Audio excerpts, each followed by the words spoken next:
Yummy ಆಗಿದ್ಯಾ? ತಿನ್ನೋಡು first.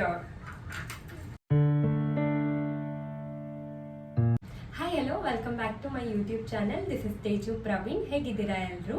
Hope you all doing good. And ನಾನು ಸೂಪರ್ ಆಗಿದ್ದೀನಿ. ನೀವು ಯಾರು ನನ್ನ ಚಾನಲ್ ಸಬ್ಸ್ಕ್ರೈಬ್ ಮಾಡದೆ ನೋಡ್ತಾ ಇದ್ರೆ please subscribe to my channel. And ಇವತ್ತಿನ ವಿಡಿಯೋದಲ್ಲಿ ನಾನು ಉಳಿದಿರೋ ಅನ್ನದಿಂದ ಹೇಗೆ ಕ್ರಿಸ್ಪಿಯಾಗಿ ಬೋಂಡ ಮಾಡ್ಬೋದು ಅಂತ ಹೇಳ್ಕೊಡ್ತಾ ಇದ್ದೀನಿ. ಯೂಶ್ವಲಿ ನಾವು ಎಷ್ಟೇ ಕರೆಕ್ಟ್ ಮೆಷರ್ಮೆಂಟಲ್ಲಿ ಮನೇಲಿ ಅನ್ನ ಮಾಡಿದ್ರು ಕೊನೆಗೆ ಸ್ವಲ್ಪ ಉಳಿದಿರುತ್ತಲ್ವ, ಅದನ್ನು ಚಿತ್ರಾನ್ನನೋ ಪುಳಿಯೋಗರೆನೋ ಮಾಡ್ತಾ ಇರ್ತೀವಿ. ಫಾರ್ ಎ ಚೇಂಜ್ ಅದರಲ್ಲಿ ಕ್ರಿಸ್ಪಿಯಾಗಿ ಬೋಂಡ ಮಾಡಿ ನೋಡಿ, ಮನೇಲಿ ಎಲ್ಲರೂ ಇಷ್ಟಪಟ್ಟು ತಿಂತಾರೆ. ಸೊ ನಾನಿವತ್ತು ಅದನ್ನು ಹೇಗೆ ಮಾಡೋದು ಅಂತ ಹೇಳ್ಕೊಡ್ತಾ ಇದ್ದೀನಿ. ಅದ್ರ ಜೊತೆ ಕೊಕೊನಟ್ ಚಟ್ನಿ ಕೂಡ ಮಾಡ್ತಾ ಇದ್ದೀನಿ.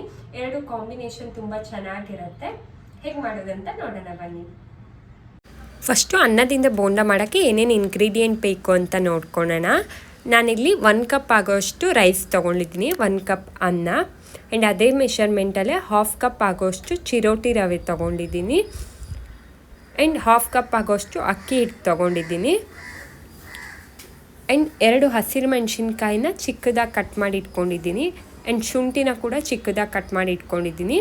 2 ಟೇಬಲ್ ಸ್ಪೂನ್ ಆಗೋಷ್ಟು ಜೀರಿಗೆ, 1 ಟೇಬಲ್ ಸ್ಪೂನ್ ಓಂಕಾಳು, ಆ್ಯಂಡ್ ರುಚಿಗೆ ತಕ್ಕಷ್ಟು ಉಪ್ಪು, ಕೊತ್ತಂಬರಿ ಸೊಪ್ಪು ಚಿಕ್ಕದಾಗಿ ಕಟ್ ಮಾಡ್ಕೊಂಡಿದ್ದೀನಿ. ಆ್ಯಂಡ್ ಬೇವಿನ ಸೊಪ್ಪನ್ನು ಕೂಡ ಚಿಕ್ಕದಾಗಿ ಕಟ್ ಮಾಡ್ಕೊಂಡಿದ್ದೀನಿ. ಇದಿಷ್ಟು ಇಂಗ್ರೀಡಿಯೆಂಟು. ಫಸ್ಟು ರೈಸ್ನ ನಾವೀಗ ಮಿಕ್ಸಿ ಮಾಡ್ಕೋಬೇಕು, ನುಣ್ಣಗೆ ರುಬ್ಕೋಬೇಕು. ಸೊ ರುಬ್ಕೊಂಡು ಬರೋಣ. ಒಂದು ಮಿಕ್ಸಿ ಜಾರ್ಗೆ 1 ಕಪ್ ಅನ್ನ ಏನು ತೊಗೊಂಡಿದ್ದೀವಿ ಅದನ್ನು ಆ್ಯಡ್ ಮಾಡ್ಕೊಳ್ಳಿ. ಸೊ ಅನ್ನ ಹಾಕ್ಕೊಂಡಾದ್ಮೇಲೆ ಸ್ವಲ್ಪ ವಾಟರ್ನ ಆ್ಯಡ್ ಮಾಡಿ ಎರಡನ್ನೂ ನುಣ್ಣಗೆ ರುಬ್ಕೋಬೇಕು. ವಾಟರ್ ಸ್ವಲ್ಪ ಆ್ಯಡ್ ಮಾಡಿದರೆ ಸಾಕು, ತುಂಬ ಆ್ಯಡ್ ಮಾಡೋದೇನು ಬೇಡ. ನಾನಿವಾಗ ನುಣ್ಣಗೆ ರುಬ್ಕೊಂಡಿದ್ದೀನಿ. ಇದನ್ನು ಒಂದು ಮಿಕ್ಸಿಂಗ್ ಬೌಲ್ಗೆ ಟ್ರಾನ್ಸ್ಫರ್ ಮಾಡಿ. ಸೊ ನಾನಿವಾಗ ಅದನ್ನು ಟ್ರಾನ್ಸ್ಫರ್ ಮಾಡಿಕೊಂಡು ರಿಮೈನಿಂಗ್ ಇಂಗ್ರೀಡಿಯೆಂಟ್ಸ್ ಏನೇನಿದೆ ಎಲ್ಲದನ್ನು ಆ್ಯಡ್ ಮಾಡ್ತಾ ಬನ್ನಿ. 1/2 ಕಪ್ ಚಿರೋಟಿ ರವೆ, 1/2 ಕಪ್ ಅಕ್ಕಿ ಹಿಟ್ಟು, ಆ್ಯಂಡ್ ರಿಮೈನಿಂಗ್ ಏನು ಕಟ್ ಮಾಡಿ ಇಟ್ಕೊಂಡಿದ್ದೀರಾ ಎಲ್ಲದನ್ನು ಆ್ಯಡ್ ಮಾಡಿ ಕ್ಲೀನಾಗಿ ಬೋಂಡ ಹಿಟ್ಟಿನ ಹದಕ್ಕೆ ಮಿಕ್ಸ್ ಮಾಡ್ಕೊಳ್ಳಿ. ನಾನಿವಾಗ ಕ್ಲೀನಾಗಿ ಮಿಕ್ಸ್ ಮಾಡಿ ಇಟ್ಕೊಂಡಿದ್ದೀನಿ. ಹಿಟ್ಟೆಲ್ಲಾದರೂ ಗಟ್ಟಿ ಆದರೆ ಸ್ವಲ್ಪ ವಾಟರ್ನ ಕೂಡ ಆ್ಯಡ್ ಮಾಡ್ಕೊಳ್ಳಿ. ನೋಡಿ ಈ ಹದಕ್ಕೆ ಮಾಡ್ಕೊಂಡಿದ್ದೀನಿ. ಇನ್ನೊಂದು ಕಡೆ ನಾನು ಸ್ಟವ್ ಮೇಲೆ ಎಣ್ಣೆನ ಕಾಯ್ಸೋಕೆ ಇಟ್ಕೊಂಡಿದ್ದೀನಿ. ಎಣ್ಣೆ ಕಾದ್ಮೇಲೆ ನಾರ್ಮಲ್ ಬೋಂಡ ಹೇಗೆ ಬಿಡ್ತೀವಿ, ಬೋಂಡ ಪಕೋಡನ ಅದೇ ಥರ ಬಿಡ್ತಾ ಬನ್ನಿ. ಸೊ ಎಣ್ಣೆನ ಕ್ಲೀನಾಗಿ ಕಾಯಿಸ್ಕೊಳ್ಳಿ. ಎಣ್ಣೆ ಕ್ಲೀನಾಗಿ ಕಾದ್ಮೇಲೆ ಒಂದೊಂದೇ ಬಿಡ್ತಾ ಬನ್ನಿ. ಯಾವ ಶೇಪಲ್ಲಾದರೂ ಬಿಡ್ಬೋದು, ರೌಂಡ್ ಅಥವಾ ನಾರ್ಮಲ್ ಪಕೋಡ ಎಲ್ಲ ಬಿಡ್ತೀವಲ್ಲ ಅದೇ ಥರ ಬಿಡ್ತಾ ಬನ್ನಿ. ಇವಾಗ ನೋಡಿ ಕಲರ್ ಚೇಂಜ್ ಆಗ್ತಾ ಬಂದಿದೆ. ಇನ್ನೊಂದು ಸ್ವಲ್ಪ ಬೇಯಬೇಕು. ಗೋಲ್ಡನ್ ಬ್ರೌನ್ ಕಲರ್ ಬಂದರೆ ಕಂಪ್ಲೀಟಾಗಿ ಬೆಂದಿದೆ ಅಂತ ಹೇಳಿಬಿಟ್ಟು. ನೋಡಿ ಇವಾಗ ಕಂಪ್ಲೀಟಾಗಿ ಬೆಂದಿದೆ. ಇದನ್ನು ಒಂದು ಪ್ಲೇಟ್ಗೆ ಟ್ರಾನ್ಸ್ಫರ್ ಮಾಡಿ. ಆ್ಯಂಡ್ ರಿಮೈನಿಂಗ್ ಏನಿದೆ ಎಲ್ಲದನ್ನು ಸೆಕೆಂಡ್ ಬ್ಯಾಚಲ್ಲಿ ಸೇಮ್ ಅದೇ ಥರ ಬಿಡ್ತಾ ಹೋಗಿ. ಸೆಕೆಂಡ್ ಬ್ಯಾಚ್ ಕೂಡ ರೆಡಿ ಆಯಿತು. ಸೊ ಬೋಂಡ ಬಿಸಿ ಬಿಸಿ ಕ್ರಿಸ್ಪಿ ಆಗಿರೋ ಅನ್ನದಿಂದ ಮಾಡಿರೋ ಬೋಂಡ ರೆಡಿ ಆಗ್ತು. ಇದ್ರ ಜೊತೆ ಕೊಕೊನಟ್ ಚಟ್ನಿ ಕಾಂಬಿನೇಷನ್ ತುಂಬ ಚೆನ್ನಾಗಿರುತ್ತೆ. ಸೊ ಕೊಕೊನಟ್ ಚಟ್ನಿನ ಹೇಗೆ ಮಾಡೋದಂತ ನೋಡೋಣ ಬನ್ನಿ. ಕೊಕೊನಟ್ ಚಟ್ನಿ ಮಾಡೋಕ್ಕೆ ನಾನಿಲ್ಲಿ 2 ಹಸಿರು ಮೆಣಸಿನ್ಕಾಯಿನ ತೊಗೊಂಡಿದ್ದೀನಿ, ಅರ್ಧ ಈರುಳ್ಳಿ, ಕೊತ್ತಂಬರಿ ಸೊಪ್ಪು ಸ್ವಲ್ಪ, ಶುಂಠಿ ಸ್ವಲ್ಪ ತೊಗೊಂಡಿದ್ದೀನಿ, ಹುಣಸೆ ಹಣ್ಣು, ರುಚಿಗೆ ತಕ್ಕಷ್ಟು ಉಪ್ಪು, ಆ್ಯಂಡ್ ಕಾಯಿ ತುರಿ ತೊಗೊಂಡಿದ್ದೀನಿ.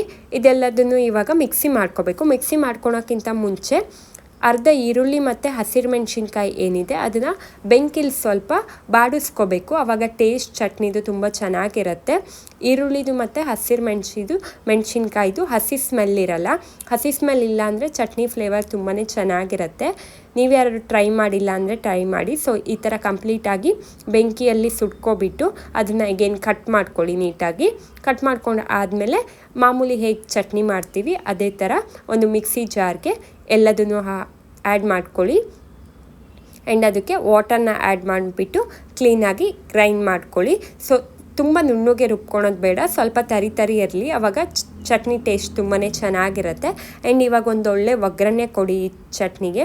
ನಾನಿಲ್ಲಿ ಒಗ್ಗರಣೆ ಕೊಡೋಕ್ಕೆ ಕುಕ್ಕಿಂಗ್ ಆಯಿಲ್ನ ಆ್ಯಡ್ ಮಾಡ್ತಾಯಿದ್ದೀನಿ ಒಂದು ಪಾತ್ರೆಗೆ. ಸೊ ಕುಕ್ಕಿಂಗ್ ಆಯಿಲ್ ಎಷ್ಟು ಬೇಕು ನೋಡಿಕೊಂಡು ಹಾಕ್ಕೊಳ್ಳಿ. ಕುಕ್ಕಿಂಗ್ ಆಯಿಲ್ ಹಾಕ್ಕೊಂಡಾದ್ಮೇಲೆ ಅರ್ಧ ಟೇಬಲ್ ಸ್ಪೂನ್ ಆಗೋಷ್ಟು ಸಾಸಿವೆ ಹಾಕ್ಕೊತಾ ಇದ್ದೀನಿ. ಅದು ಬಿಸಿಯಾಗಿ ಸ್ವಲ್ಪ ಹಾರಿದ ಮೇಲೆ ಅರ್ಧ ಟೇಬಲ್ ಸ್ಪೂನ್ ಆಗೋಷ್ಟು ಜೀರಿಗೆನ ಆ್ಯಡ್ ಮಾಡ್ತಾಯಿದ್ದೀನಿ. ಆ್ಯಂಡ್ ಇದು ಕೂಡ ಬಿಸಿಯಾಗಲಿ ನೀಟಾಗಿ. 2 ಕ್ಲೀನಾಗಿ ಮಿಕ್ಸ್ ಆದಮೇಲೆ ಉದ್ದಿನಬೇಳೆನ ಆ್ಯಡ್ ಮಾಡ್ತಾಯಿದ್ದೀನಿ ಇದಕ್ಕೆ. ಅರ್ಧ ಟೇಬಲ್ ಸ್ಪೂನ್ ಆಗೋಷ್ಟು ಉದ್ದಿನಬೇಳೆನ ಆ್ಯಡ್ ಮಾಡಿದೆ. ನೆಕ್ಸ್ಟು ಒಣಮೆಣ್ಸಿನ್ಕಾಯಿನ ಇದಕ್ಕೆ ಆ್ಯಡ್ ಮಾಡಿ, ಚಟ್ನಿ ಫ್ಲೇವರ್ ಚೆನ್ನಾಗಿರುತ್ತೆ ಒಣಮೆಣ್ಸಿನ್ಕಾಯಿನ ಆ್ಯಡ್ ಮಾಡಿದರೆ. ಸೊ ಒಣಮೆಣ್ಸಿನ್ಕಾಯಿ ಆ್ಯಡ್ ಮಾಡಾದಮೇಲೆ ಬೇವಿನ ಸೊಪ್ಪನ್ನ ಆ್ಯಡ್ ಮಾಡಿದೆ. ಇವಾಗ ಚಟ್ನಿಗೆ ಮಿಕ್ಸ್ ಮಾಡಿ ಒಗ್ಗರಣೆ ಹಾಕಿ. ಸೊ ಇವಾಗ ಕೊಕೊನಟ್ ಚಟ್ನಿ ರೆಡಿ ಆಯಿತು. ಕೊಕೊನಟ್ ಚಟ್ನಿ ಮತ್ತು ಕ್ರಿಸ್ಪಿಯಾಗಿ ಮಾಡಿರೋ ಬೋಂಡನ್ನು ಒಂದು ಸರ್ವಿಂಗ್ ಬೌಲ್ಗೆ ಟ್ರಾನ್ಸ್ಫರ್ ಮಾಡಿ. ಸೊ ಫೈನಲ್ ಲುಕ್ ಈ ಥರ ಆಗಿದೆ ಕೊಕೊನಟ್ ಚಟ್ನಿ ಮತ್ತು ಕ್ರಿಸ್ಪಿ ಬೋಂಡದ್ದು. ಉಳಿದಿರೋ ಅನ್ನದಲ್ಲಿ ಮಾಡಿರೋಂಥ ಬೋಂಡ ರೆಡಿ ಆಯಿತು. ಹೇಗಾಗಿದೆ ಅಂತ ಟೇಸ್ಟ್ ನೋಡೋಣ ಬನ್ನಿ. ಯಮ್ಮಿ ಆಗಿದೆಯಾ? ತಿಂದು ನೋಡು ಫಸ್ಟ್. Wait so